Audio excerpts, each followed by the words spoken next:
Yun, magandang araw mga katapyok. Makikita nyo po sa video na to yung hiwaga ng bilyar na sinasabi ng karamihan. Yan, tira natin sa uno dyan ilalim para sa preparasyon sa dos. Pasensya na po, natakpan natin yung tira sa dos, pero ang tira po natin dyan ay ilalim para sa preparasyon sa tres. Yung tira natin sa tres, ibabaw, kaliwa para may pectus, para lumapit ang bola mano papunta sa 4. Hindi pa? Ayan, medyo maganda preparasyon natin sa 4.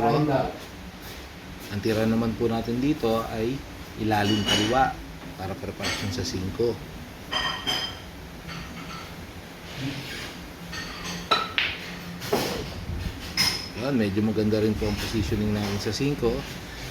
Ito naman po, ang tira natin dito papunta sa is ay ilalim kanan.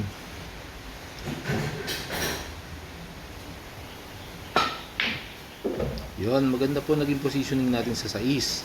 Yun nga, gaya na sabi ko, masasaksihan nyo po dito yung hiwaga ng bilyar. Panoorin nyo pong mabuti. Ay! Yun, hulog siya pero umahon. Pero hindi pa payag si Katapyok. Siyempre, hulog siya, kaya dapat ihulog natin. Sa 7 naman, ang tira natin dito ay ilalim, stop ball lang tayo para sa 8. Maganda position yan sa 8. Bali iibabaw kanan tayo dito para maganda yung bagsak ng bola mano papuntang 9. Yun nga lang, hiwaga rin ng bilyar. Maganda na yung takbo papunta sa baba, papuntang 9, natungkil pa. Kaya wala tayong preparasyon sa 9. Kaya naisip ni Katapyok na mag-ala Idol Efren Bata Reyes, the magician,